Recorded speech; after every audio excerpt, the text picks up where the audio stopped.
एवढ्या मोठ्या भगिनी आहेत. मला आपल्याला सांगितलं पाहिजे भगिनीला की माननीय एकनाथ शिंदे साहेब जेव्हापासून मुख्यमंत्री झाले त्यांनी निर्णयाचा धडा काढवला. सर्व घटकाला निर्णय या ठिकाणी न्याय देण्याची भूमिका घेतली. आता विचार करा की आता तुम्ही कोण झालात? सर्व मुख्यमंत्र्यांच्या लाडक्या. तुम्ही कोण झालात सर्व?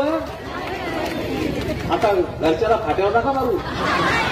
घरी जाऊन सांगता नवऱ्याला आहे आता मी मुख्यमंत्रीची बहीण आहे, आता मी घाबरत नाही, असं काही करू नका. मुख्यमंत्री महोदयांनी आता तुम्हाला महिन्याला किती द्यायला सुरुवात केली? 1500 रुपये.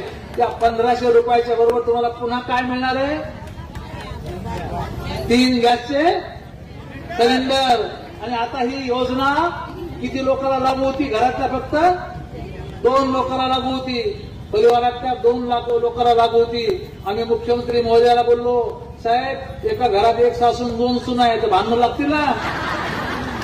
तर मग असं नका करू. जेवढ्या घरामध्ये महिला आहेत तेवढ्या महिलाला देऊन टाका. आता या जेवढ्या घरात महिला आहेत जरी 3 सुना असल्या आणि 1 सासू असली तरी 4वीला ही योजना मिळणार आहे. त्यामुळे आता एक थोडीशी हुशारी तुम्ही करायची. एका परिवारासाठी 3 गॅसचे सिलेंडर मुख्यमंत्र्यांनी घोषित केले. आता तुम्ही माझा ऐका, फक्त थोडीशी चालाकी करा. आता सासू वेगळी राहते, 2 सुना वेगळ्या राहतात. राहू नका. हे तरुण कोणी हसला बा, त्याला वेगळं आवडते. राहू नका वेगळं, फक्त कागदावर वेगळं. कसं व्हा? सासू वेगळी सुना वेगळ्या. मग तुम्हाला गॅस सिलेंडर वाढून भेटतील ना.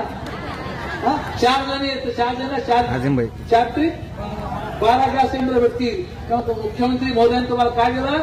1500 रुपये गॅस सिलेंडर. अजून काय दिलं मुख्यमंत्र्यांनी? लेक लाडकी. लेक लाडकी म्हणून तुमच्या घरामध्ये मुलगी जन्माला आली, मुलीच्या खात्यावर नोंद केली की 5000 पडतात. 15 वर्षाची पोरगी झाली तर पोरीच्या खात्यावर 1 लाख रुपये पडतात. 1 लाख रुपये मुख्यमंत्र्यांनी कृषी योजना